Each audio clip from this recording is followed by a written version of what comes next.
Hi there and welcome. I'm Bruce and this is Speed and Color. On today's episode, we sit down in conversation with Brent Robertson, owner of Precision Frameworx. This is an exciting episode for me because we get some early inside track information. First, and what I find most exciting, is Thug Motorcycles is returning to the market with a brand new model in 2024. This is great stuff. Brent tells us all about it, and we even get a glimpse at the bike. The other thing that's really special is we find out that Precision Frameworx has made a major acquisition. They've bought a motor company and will be offering a different motor in this new bike as an option. I'm going to let Brent tell you all about it. I think it's super cool, super exciting. And for anybody who's going to be in the Calgary area, I will tell you that the prototype for the new model, as well as the new engine, should be at the motorcycle show February 2nd to 4th, I believe. So the motorcycle show in Calgary, Brent has a booth there and will have the prototype of the new model and the new engine. Exciting stuff. Please join us, sit down for a while, enjoy the conversation, and I hope you're as excited about this new stuff coming out as I am.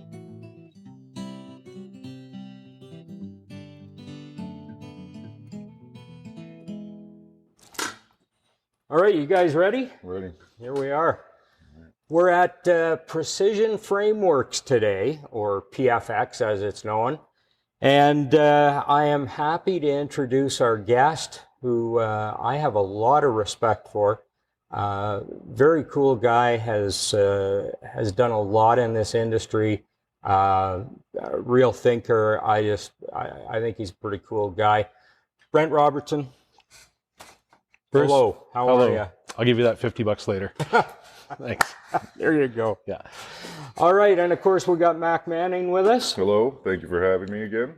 All right. Appreciate it. Oh, glad to have you here. Mm-hmm. Okay, Mac, kick it off.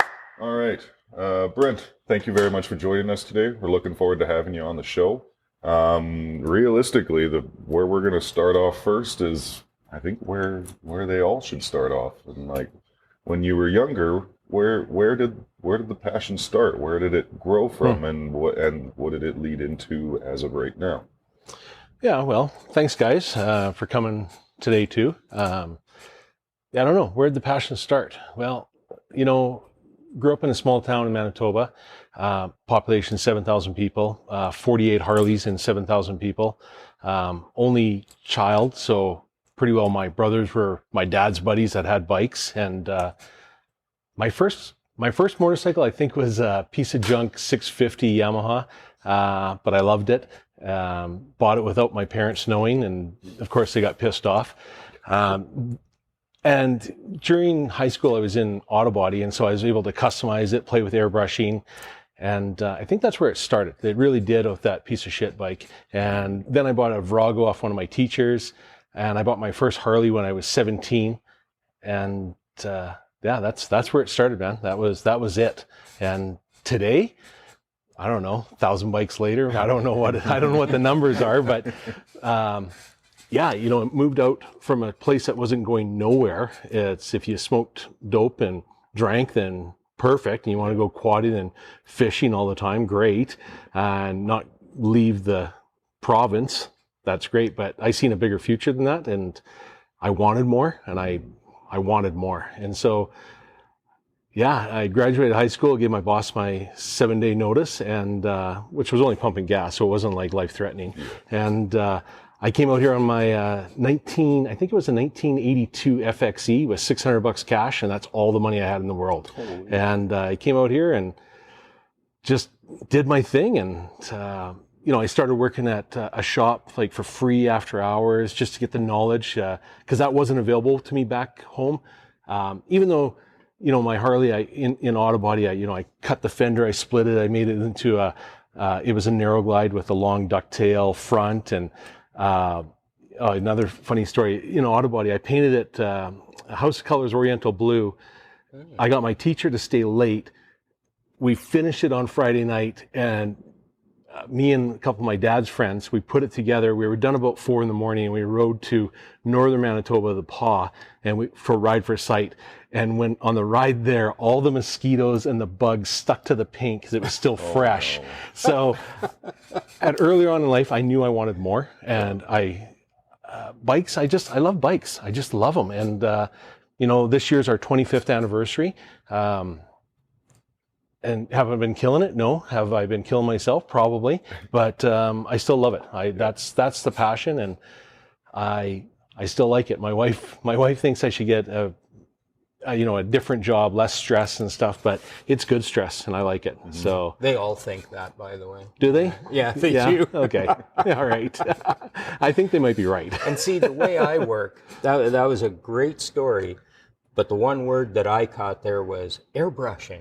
Yeah.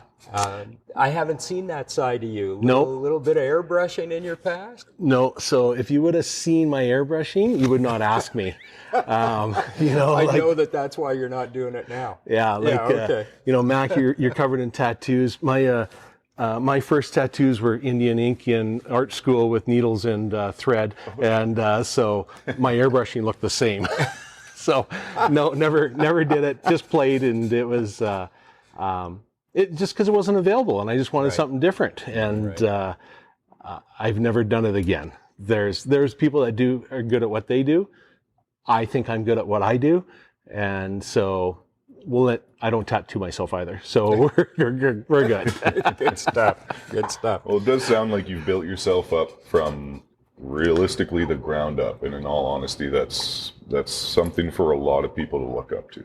That it's rare that people are able to, come across the country and make it for themselves. So you've done an amazing job with what you've built here. So congratulations. No, thanks. I appreciate it. Yeah, I take pride in what I got, for sure. Should. Yeah, absolutely. And speaking of what you've done here, tell us about PFX, some history. Precision? Where you're at. Yeah. Precision Frameworx. What is the name? What are we going with these days? Well, I okay. hear both a lot. Yeah, you guys, you got to understand, this is 25 years, okay? So if you think 25 years back, 1999, I got to tell you, my first company name was B-Dogs Custom Hogs. I registered it, I incorporated it.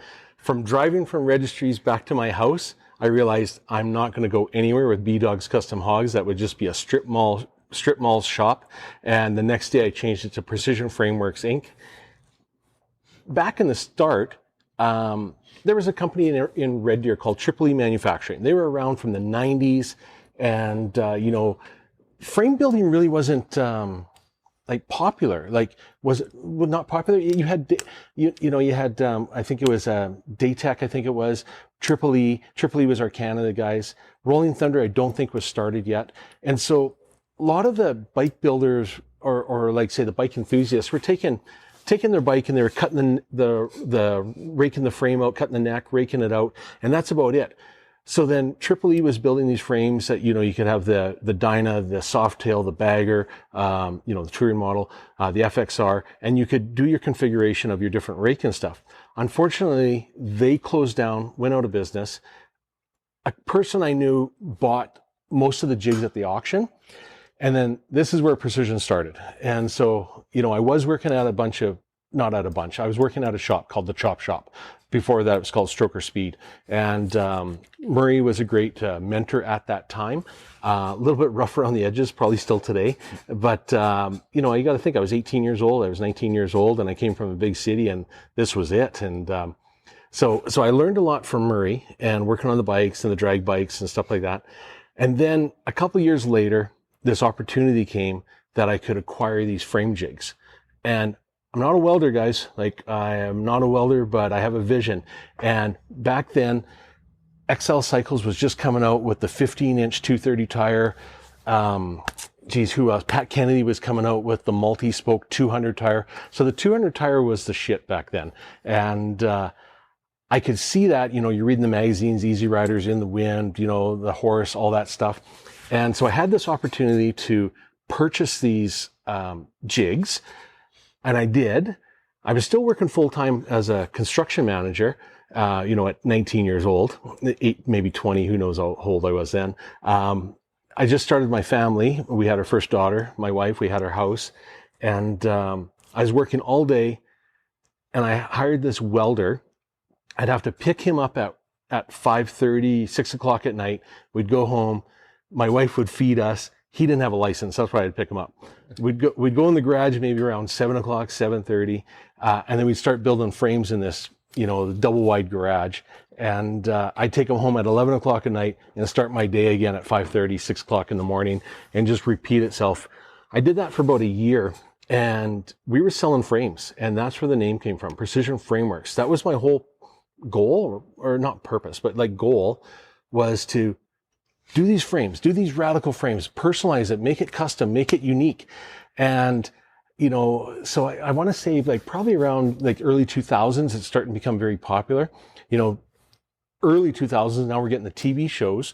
And so people are seeing that it's really imagination and bank account that they can get what they want. And I got to tell you that TV shows back then were a huge success to Precision's business and my growth, because if it wasn't for people don't know what they want. Like, and I'm not saying that in a negative way. People want something. They just don't know how to, like design it or make it happen. And I was able to fill that void. The name Frameworx, I was just thinking of being more global. And when we started, man, you think of any builder, like, with the exception of the guys like Jesse James and Matt Hotch that made their own frames, we sold frames to a lot of famous builders. And that's how it started.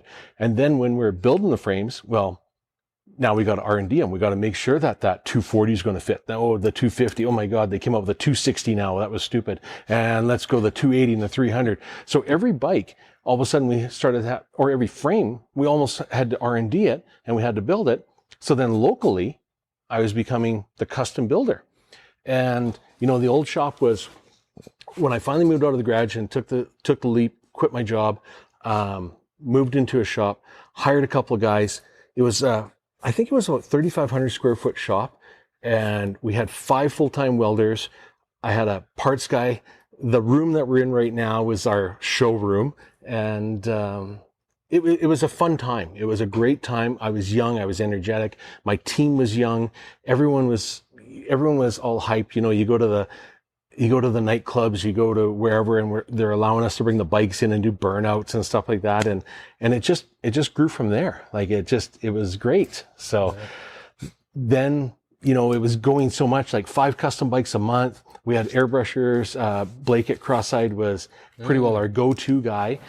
He couldn't keep up with our demand, because when the customers want a custom bike, well, they also have to have that artwork, much similar to like the tattoos and the personalization, the clothes, that custom suit and stuff like that.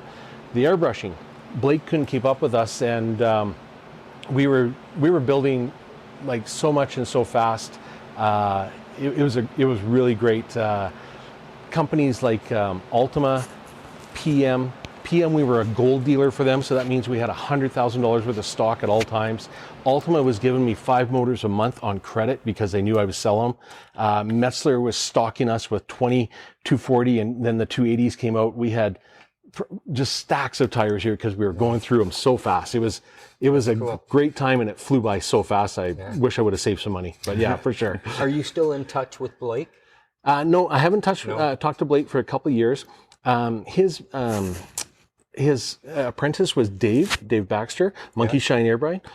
Dave moved into here and he became our resident airbrusher, which was a big help because then as the jobs were coming into the shop, we could just go upstairs, grab Dave, talk to the client, discuss the ideas, discuss the layout. And we had more control over what was in-house. And that lasted for a few years, probably about maybe 8 years or so. And then Dave split off and his own thing, still doing his thing, and he still works for does stuff for us. Right. Yeah. So funny connections. Blake's dad, Doug, was my first business partner. Wow. First business I ever had, Doug and I started up. And that was Bear Coat powder coating. Oh, really? Up in the North End. Yeah. So, interesting. And I was going to ask you about Chop Shop. And I'm sorry, Mac, I keep turning my back to you here. That's the way the layout is. Yeah, I was going to ask you about Chop Shop. Yep. was that the shop that had the top fuel bike? Yep, and Ron. Ron Renault? Yep. Okay, Yep. cool. Yeah, Yep. boy, that's some history, huh? Yeah, so like I say, when I first moved out here, there was a couple of shops. There was a Chop Shop and Stroker Speed. Stroker Speed was Murray, and I started hanging out with him and, working after my full-time job. And then Ron decided to move to BC, and so Murray bought the Chop Shop, and so then we just transferred over to the Chop Shop. And, an unfortunate family accident happened with Murray that he kind of shut down. And so then he moved into my garage, and then he went MIA. And so then I had to finish these bikes for clients in BC and Alberta in my garage without Murray. And that's another where it started. Then a couple years after that, when the frames came, the frame jigs came available, that, I'm already in. Like, my foot's in, and I like it, and I really like it. And so now it's like, now we take the whole foundation and build around that. Right. So, yeah. Funny story about Ron, back in my racetrack days when I was running Race City. And they had the top fuel bike out there, and they were playing around. And he laid down a pass. It was a good one. It was over 200 miles an hour. It was a good, solid pass. And we watched him. And as he crossed the finish line, the bike did a wobble. And he kind of wobbled with the bike. And we thought, what was that? And all of a sudden, there was another wobble. And the bike pulled over to the side of the track. And we thought, what the heck happened? So I jumped in the safety truck. We went down to the top end. And as I pulled up, I said, what happened? And he pointed at the clip-ons, the handlebars. And I guess as he was going through the traps, the right one broke off. So he grabbed the fork and held onto the fork. And then the left one broke off. So he was steering the thing by the forks. It had no levers or anything. So it was just kind of funny. But yeah, he was a tough dude. That's the type of guy he was. Yeah, for sure. Yeah, he would do that. Yeah. So, cool. Great. So you've given us some history on Precision Frameworx and what you've got going here. What you didn't touch on was Thug motorcycles. Yeah, well, so when Precision was doing really well, and Precision it was doing really well. Okay, it's like today we're still maintaining and stuff like that, but there's more shops available, and there's more options for clients and customers. But Precision, building 5 custom bikes a month. Okay, we're killing it. We're doing really well. We could go to trade shows, Long Beach Bike Show. We could go to SEMA. We could go wherever, and people knew who I or Precision was. So then we move into this new shop, 13,000 square feet. Build it and they will come. That wasn't the truth, and that was a lie. And so that's where we currently still are. We've been here, for 20 some years now, when we're building those custom bikes, I joke about it that the people would come in and go, you know what? I want big motor. I want a fat tire. I want it loud, and I want to piss off my neighbors. And so we were seeing so much of that I thought, hey, Harley Davidson isn't really producing this for their customers. They might sell you the bare bones Softail back then, and maybe you bring it to a shop like us or someone else and you get the motor bored out. There wasn't the options from the 80 cubic inch to bigger, where the aftermarket guys, S&S, Ultima, Delcron, they were, you could go to the 113, the 100 cubic inch, the 113, I don't think the 120, the 120 merch was available then. So the 120s were available. So that I thought, why don't I make my own motorcycle company? And so about 2003, I incorporated, trademarked it, and I took on an investor, a friend of mine, and we got some money from his parents, and we started the process.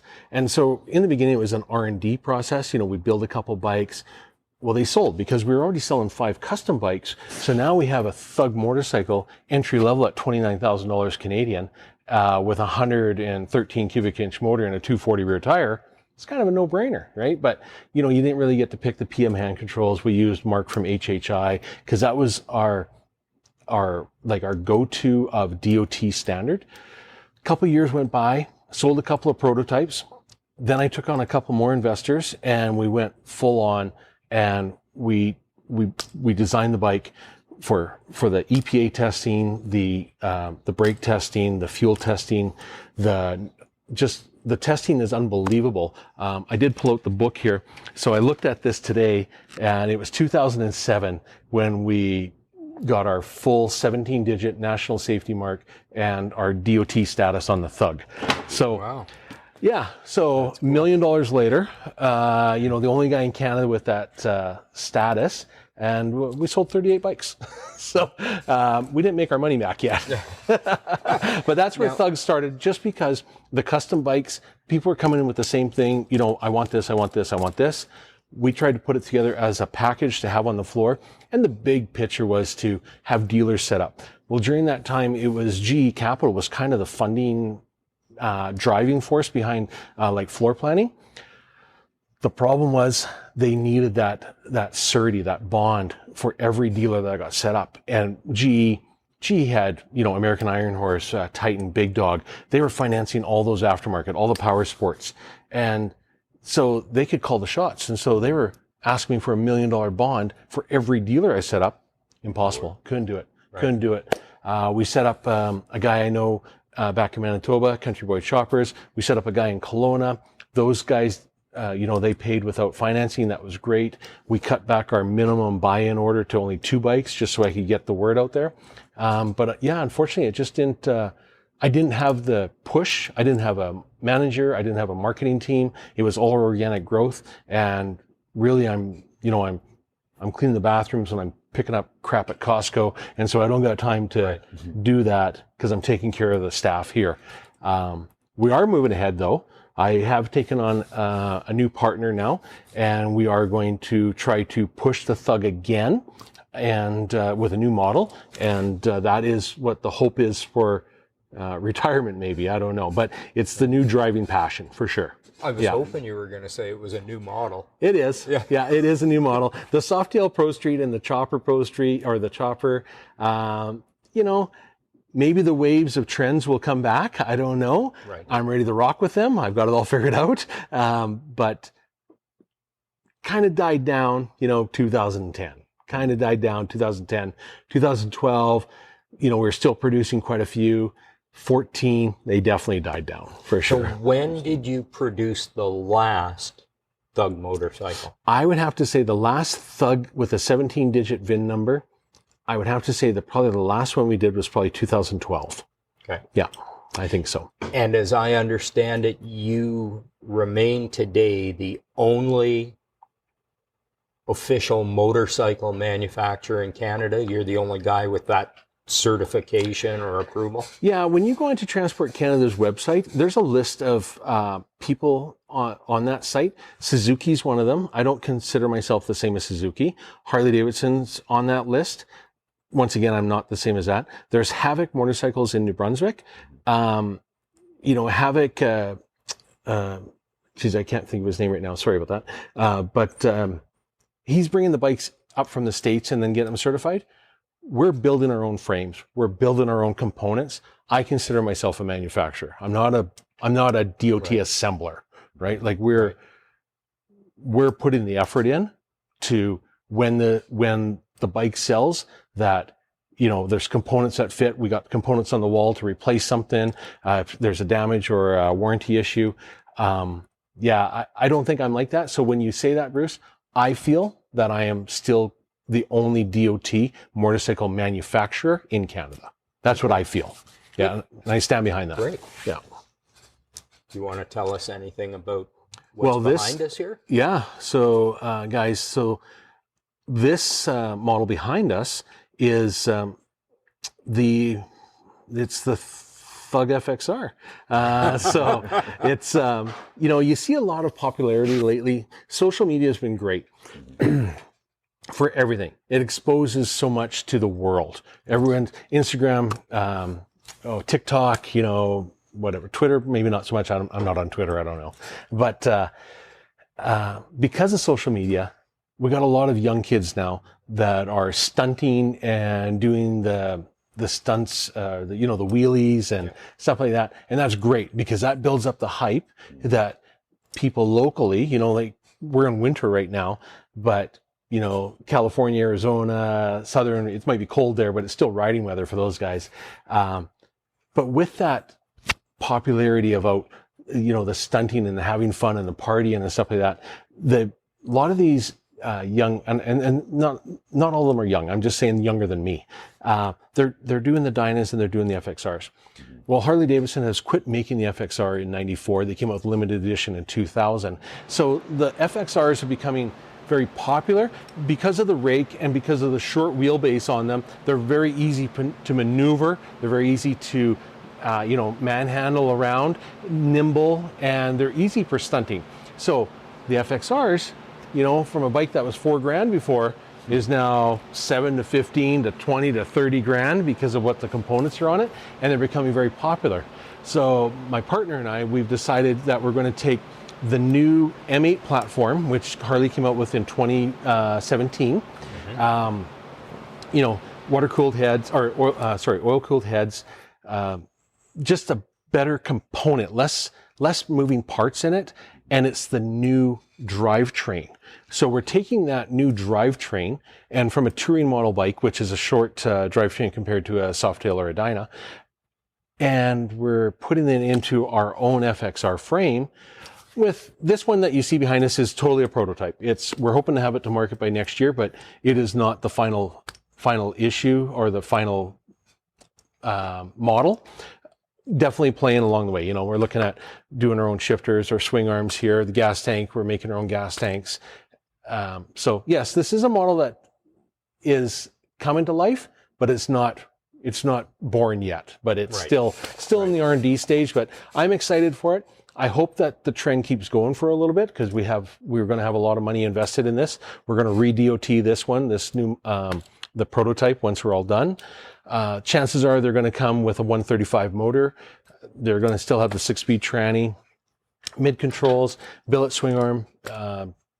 Great components, nice. Great foundation. It's a learning curve, man. This is where it all starts. Like, just grab me that Kolor back there. Oh, this one? Yeah. So like when we, none of the new Harleys have mid controls. So we're taking the touring mid control, and then we've got our collars that weld onto the outside of the primary, weld to the inside of the primary, O-ring lock. So it's a positive seal. So then when the shift shaft goes through, we got mid control. Lots of guys are doing the over the primary.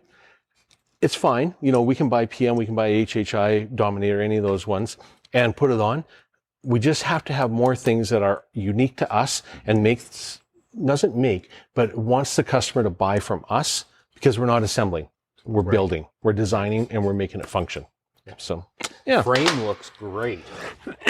Thank you. The frame looks really, really good. Yeah, once again, this is just the prototype, so we'll be making some changes again. But it's foundation wise, it's looking really good. It's getting everyone excited when they look at it. I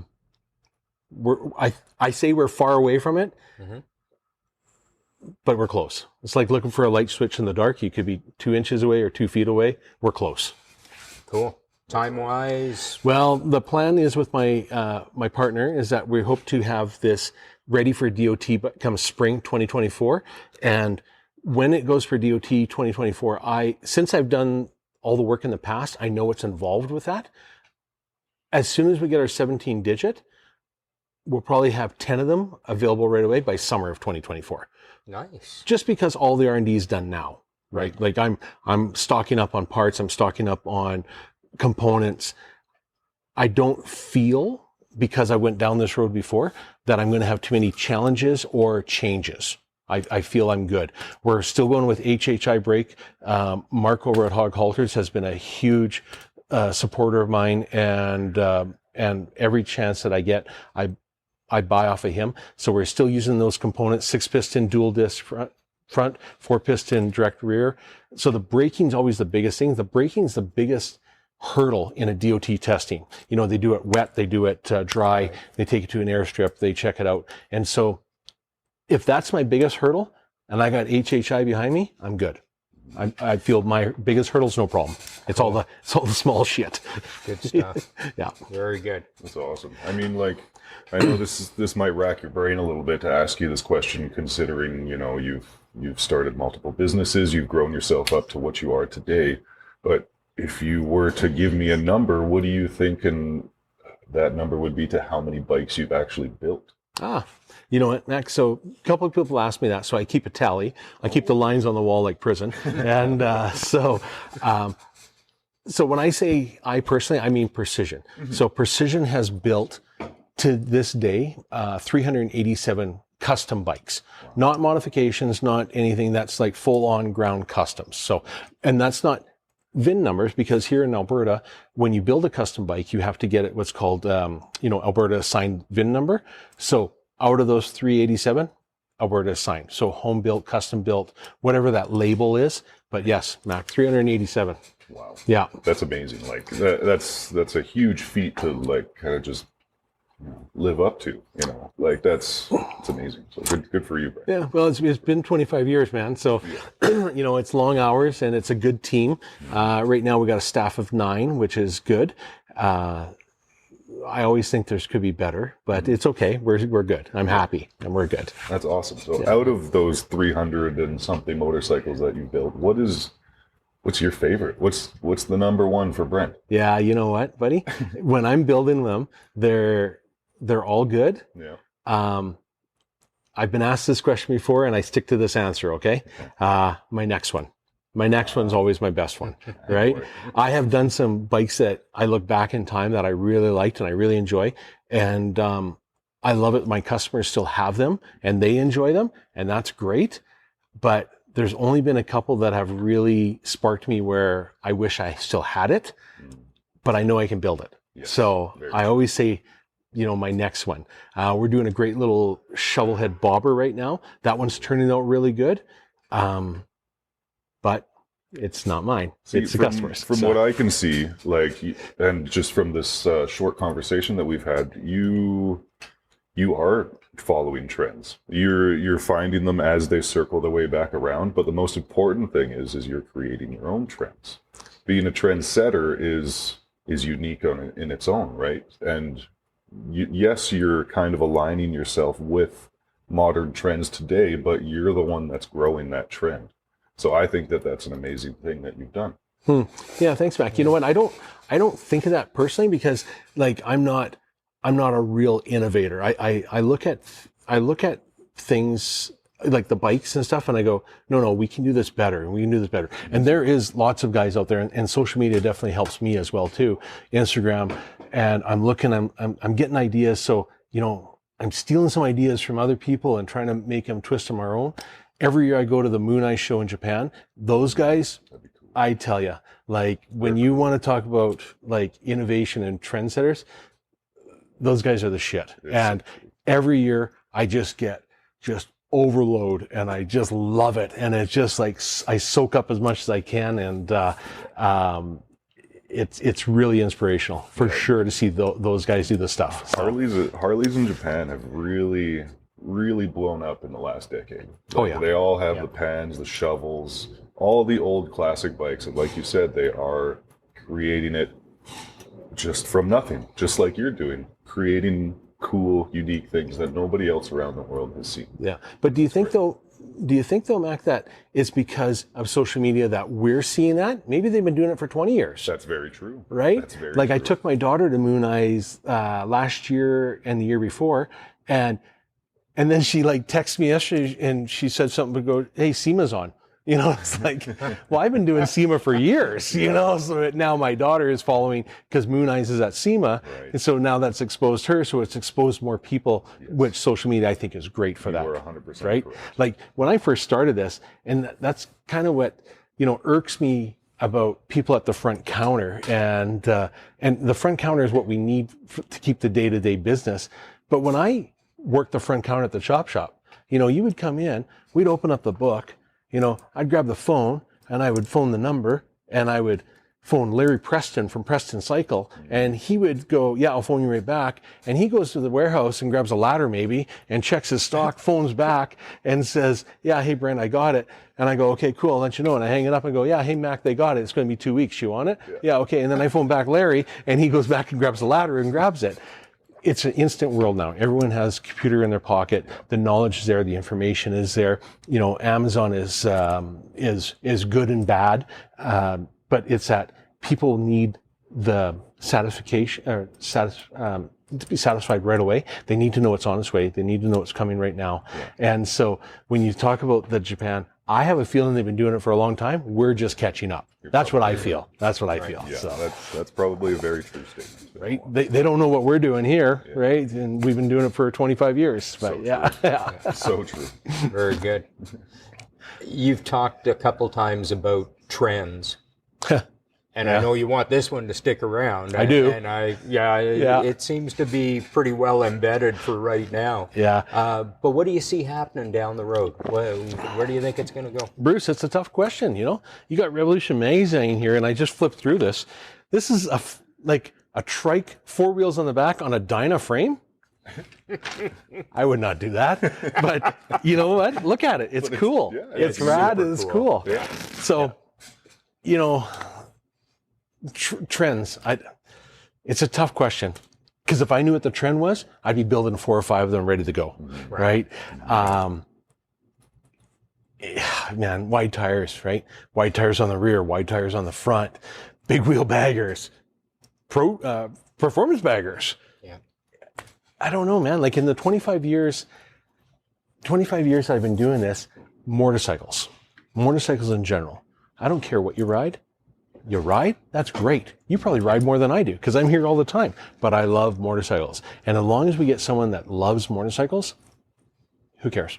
Who cares, right? Right. You know, looking here at the shop, we got a bobber, we got an FXR, we got a big wheel bagger. Like, we don't have any trends here right now. And it's tough to answer that question, because I don't know. You know, like, I see skinny jeans are in, bell bottoms are in, straight legs are in. Those have been changing faster in 25 years than the bikes have. Yeah. So we need the TV shows back. There you go. There you go. Yeah, I don't know. And that may be the social media thing too, where social media allows the trend to change quicker and quicker. Totally. Yeah. Yeah, absolutely. for sure. I've seen a couple things on Instagram lately. You know, a couple people getting like Springer front end done. I've seen, I think it was Corey Ness was building a digger type bike. Mm-hmm. Well, are those coming back? Like, did I not pay attention here sometime? I don't know what's going on, but I see a few more, you know, top builders are building a Springer front end and building a smaller chassis. So I don't know. I don't have the answer. Or is the trend going to be more variety, more creativity? It does seem nowadays that the trend is, that's almost like a blanket term. Yeah. Because like performance baggers are freaking huge right now. All the Dynas and the FXRs are also huge right now. Yeah. And in all honesty, I believe that choppers are making their way back into the scene. Yeah. So it's really hard. I don't think there is one specific trend right now.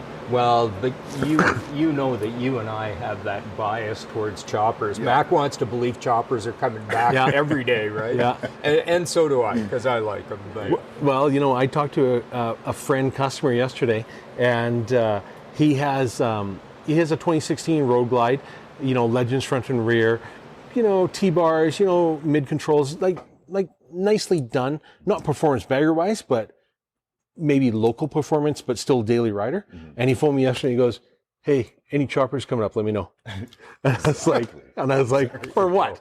And he goes, "I want one." And I was like, "Okay, you know, no problem." Sorry, but there's nothing cooler than hopping on a chopper. Man. No, you got I had the performance bagger in the past, and you know, I feel way cooler and way more satisfied on my tiny little 1200 Sportster chopper. Yeah, like I feel way cooler on it. So. Yeah. And it's good. And when you ask me about like one of my favorite bikes, you know, one of my favorite bikes was my root beer bike. I wish I've never sold it. I seen it was advertised, you know, a few months ago. I was going to buy it back, and it was a low chopper, I call it a Pro Street Rigid, and with a Merch 121 motor or 131 motor.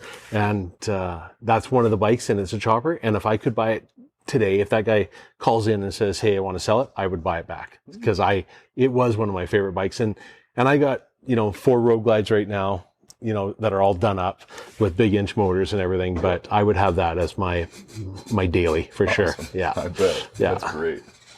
So I have, building my Sportster, I had a lot of help from you guys.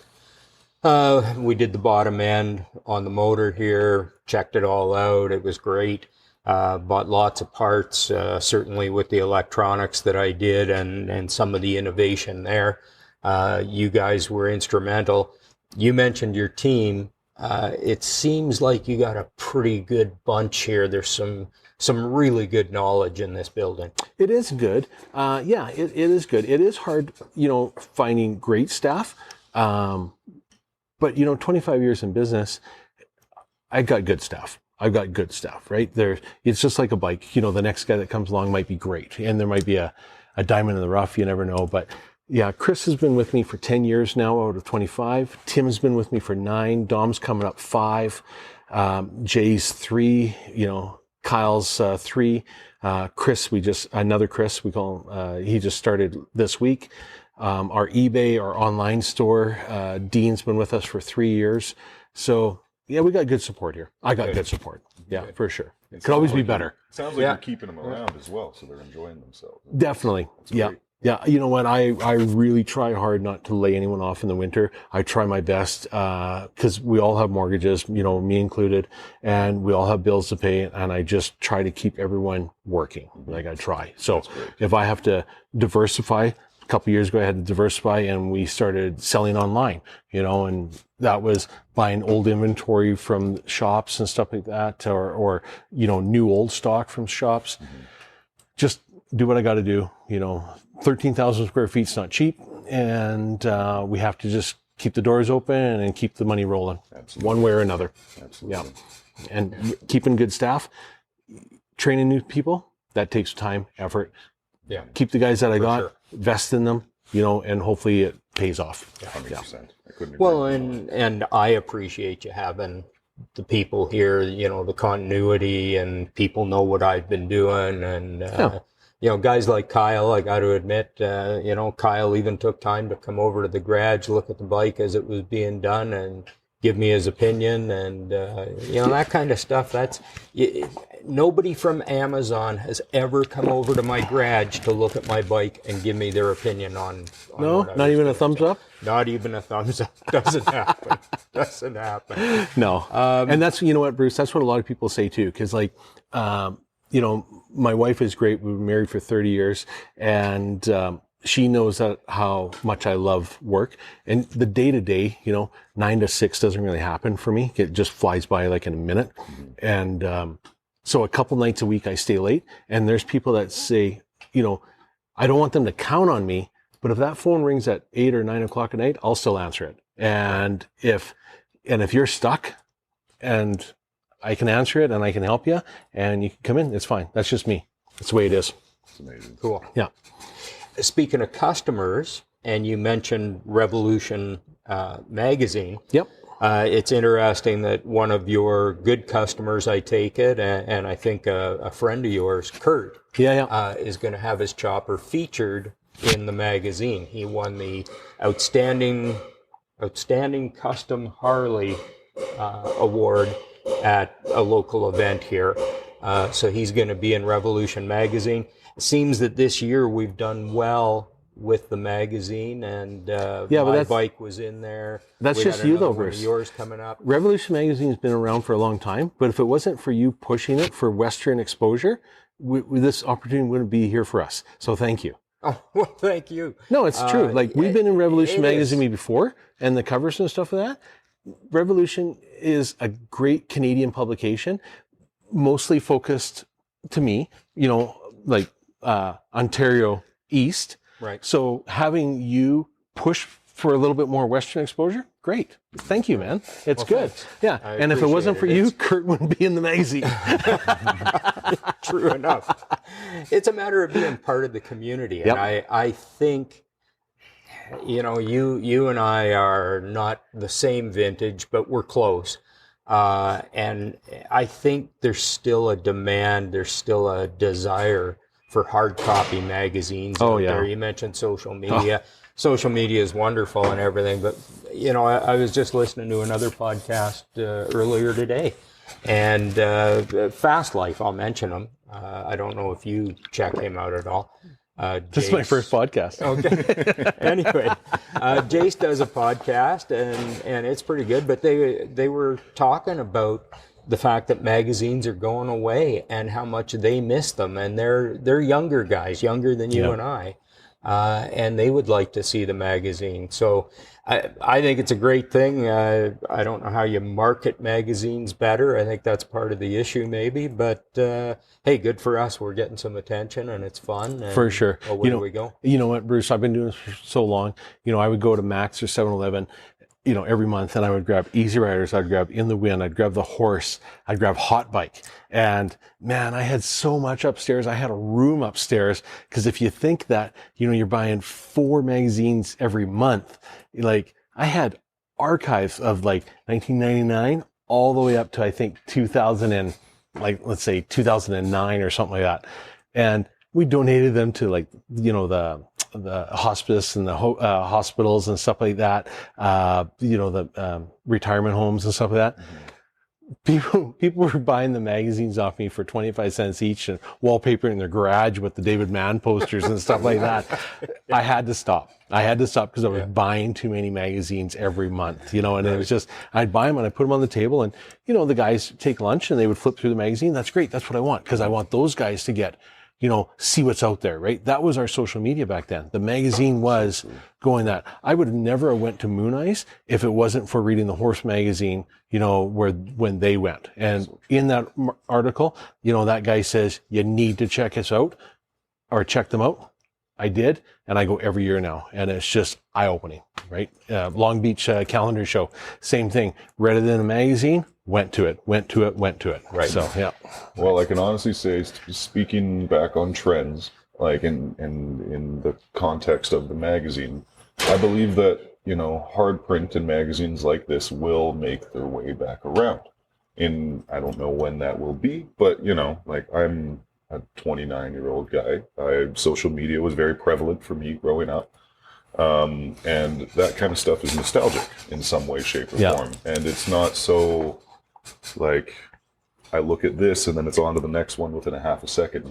It's not just immediate gratification. Right. You got to actually read something, maybe. And so I think it will make its way back around. And with Bruce backing it, well, it'll get there. Yeah. It'll get bigger. Yeah. Cool. We just don't, just to be realistic though, who knows what the market's like though. But hopefully, the magazine companies make enough that they can still do that, because I don't know if the market's there, because like you say about, 20 second or 30 second later, you move on to the next thing. Yeah. That's so true. But having something in my hand, you go to the bathroom, you take it, you read it, you flip through it, you're looking at the pictures and stuff like that. I'm not really a read type person, but I'm a picture person, and like pictures tell me a story. 100%. But I agree. I hope that what you say is true, because I hope it comes that way for sure. Me too. Yeah. Yeah, absolutely. Yeah. Cool. So I had one more question for you.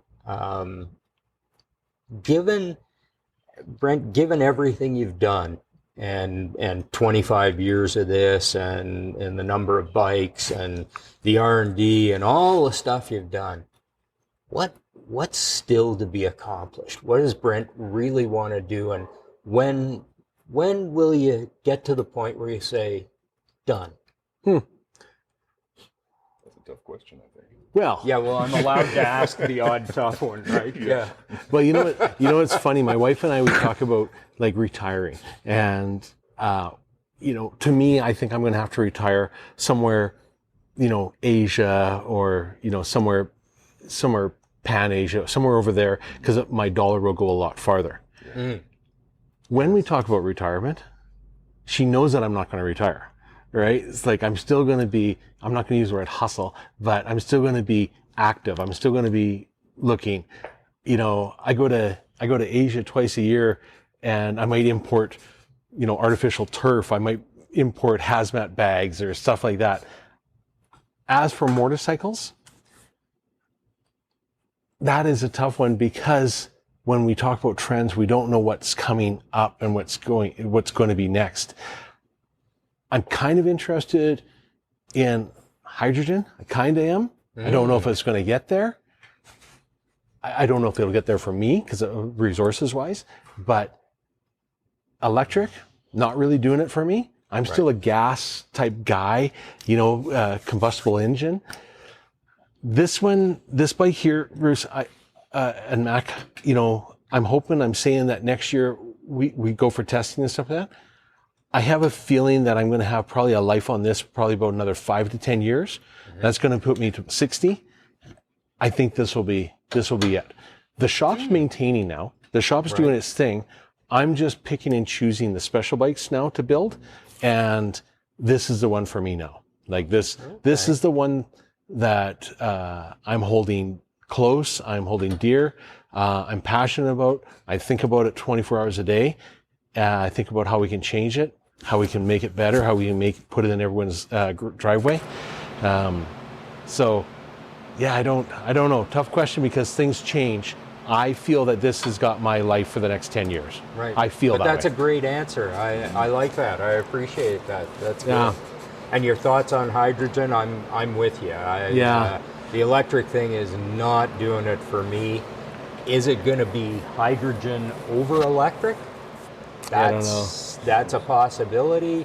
You use the hydrogen to make the electricity, and then I don't know, but I do know, without going into detail or give anything away based on who I work for and that kind of stuff, I do know that there are a couple of Japanese manufacturers of transportation devices, let's not just say motorcycles, who are very focused on hydrogen. And maybe it's just selfish or self-serving. I really hope that's where the answer is. Yeah. Well, but we'll see. In 2016, we met with the university and Calgary, and they've already got a hydrogen that we were talking about putting into our thugs. Dr. Bob was the teacher, or whatever you want to call the professor at the time. He's no longer there, so that's kind of dwindled down. Plus, I didn't have the resources or the manpower to focus on that. But now with my new business partner, I do have the resources and I do have the time, because we've got more people managing the shop now. But I don't know. I don't know if that's still there or not. When's this going to air? Do you know when this is going to air? A month or so out. Perfect. Yeah. Well, then I can tell you, for a month from now, that's no problem. I talked a little bit about Merch Motors. Merch Motors was Jerry Merchant, innovator in combustible engines back in, I want to say the 90s. I don't know the whole history, but I'm going to say the 90s, early 2000. He was in Red Deer, Alberta. And when I talk about my frames being at every top builder, Jerry Merch motor was everywhere. It was the top of the line. And I can say today that if this isn't going to air for a little while, that we have purchased Merch. And so Thug Motorcycle, TMC, and Merch are going to have our original FXR. So our FXR is going to have 3 versions. It's going to have the M8, it's going to have the twin cam, and it's going to have the OG, which is going to be a Merch powertrain motor. We're making our own tranny cases. We're making our own parses. So That's huge. Cool stuff. that is next year's project. M8 is going to be the one to hit the market first. Twin cam will fall right in place easily, but the Merch motor is exciting about. We just got the first one. It was supposed to get delivered today. It'll probably be here tomorrow, of course, now, or as soon as you guys close the cameras down. But yeah, we're very excited to be working with Jerry and carrying on the Merch name, and it'll be great. That's Good. Yeah. Will it be great? It'll be exciting. Yes. It'll be definitely exciting. Yeah, Absolutely. for How'd you sure. make out with the transmission cases? What do you mean? Well, you told me the other day you were doing something on them. Yeah, we're making them. Yeah. Yeah. So you can't buy an FXR transmission case no more. And so the Evolution case, so the Evolution motor bolt pattern down like this, and the FXR bolts underneath it. The FXR case is the nut, that holds the motor down. Right. Well, you can't buy cases. I got a half a dozen of them there, but they're not available. So we're casting them and we're making them ourselves now. Cool. So yeah. And that's all worked out. No, that's in the works. Okay. That's in the works for sure. But Good. when that's another thing that is challenging, because like people come in here and they look at this bike and they go, oh yeah, fuck, that's cool, blah, blah, blah. I want one. Well, I'm not building a custom bike. If I was building a custom bike, this would be done, right? I'm manufacturing and designing the bike. And so now I'm talking to the foundries, we're talking to the tool maker, we're talking to the pattern maker, and we're getting our own cases made, and we're getting our own oil pans made, and we're getting all this stuff made. I'm not just opening up a catalog and buying shit, I'm talking to good key people, and yes, there's no sense me designing it. I'm going to buy it from you because you support me. This is not available. Let's make it. Let's build it. Oil cooler on the front of this. This is off of a new Softail. Yes, I like it because it's nice and thin and streamlined. It doesn't fit my needs. So now I'm getting oil coolers made to fit my needs. And so that's what I think distinguishes us as a manufacturer, Right. to open the catalog and just build a bike, right? And that's his time and money. And this is not just something to. This is the true building a bike. Yeah. You can't it's not just go into a shop and, like you said, opening a catalog or opening the website or whatever and then ordering parts and slapping them on. This is for real building. Yeah. And that's why I mentioned along the lines of you being a trendsetter, because there ain't nobody else doing that. Yeah, for sure. So like that's something to hold dear in my opinion, and you do. So yeah. Thanks, Mac. I can't see very many people following my trend though, but no, but like they won't, because of the challenge that you've incurred is immense, right? Yeah. But they're gonna take the best part of what you've done and make it their own, and then that will create that trend. Yeah. Right. So I don't know. I just think you've done a great job with what Thanks. you've built. Yeah. Our first thugs that we did, it was the shop here wasn't the same layout as what it is today, but we had I think it was 8 gas tanks. We bought 8 gas tanks from independent gas tank company, out of the catalog and stuff like that. And we had to keep putting it on the bike to see. Well, things have changed now. Now I have access to manufacturers, I have access to foundries and stuff like that, and where we're actually designing the tank and getting it made for us now. And so that's great.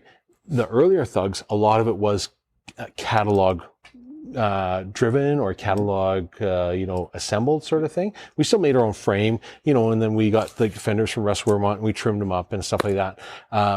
But this is a little bit more exciting and challenging because it's given me another step in my life, and it's given me another challenge, and it keeps the blood going, and it keeps brain thinking for sure too. Absolutely. Good. Yeah. Great.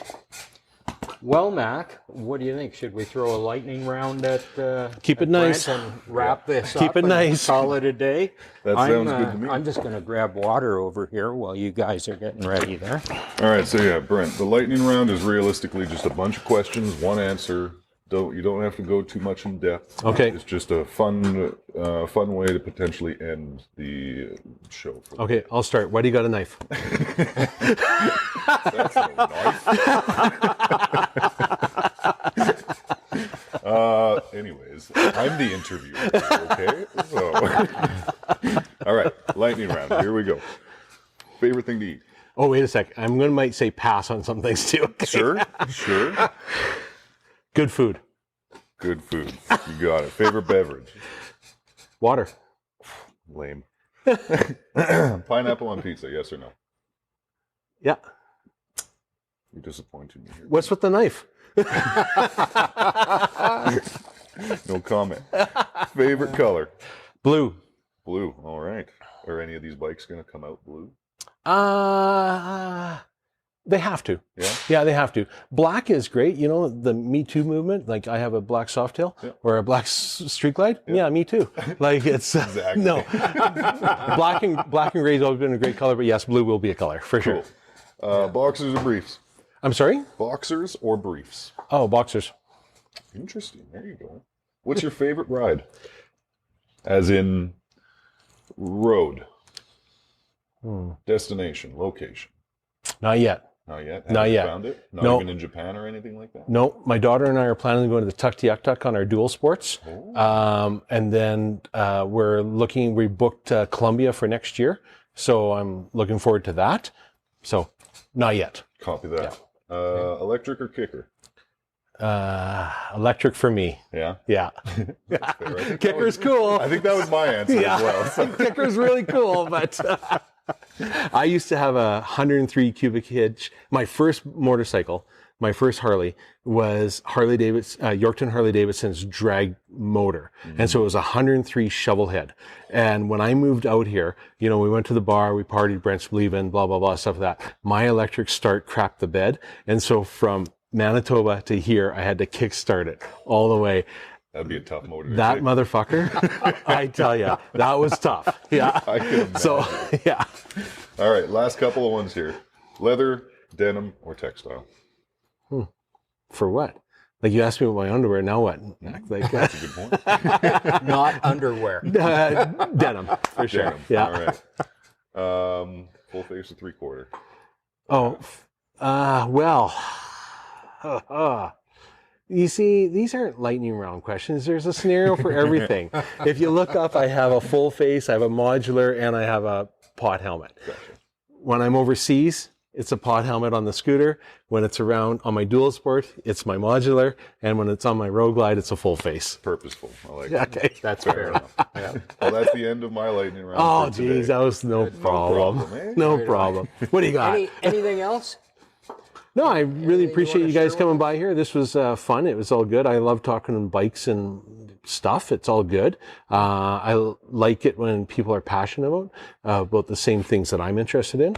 My slogan always from the beginning has been, you know, your imagination and bank account what holds you back. And so when we can talk about ideas and just, you know, kick the can and shit around, it's great. I like it. It's all good. Cool. Yeah, you Thanks guys for having You guys are welcome back anytime. Appreciate it. Mac, Greatly appreciated. Very Thanks, good. guys. Thank you. Piece of cake. Well, thank you for That's joining all there us is on to the it. Speed and Color podcast today. Please like and subscribe as He always does this. It's so good. just do your best to like and subscribe. We greatly appreciate it. Have a great day.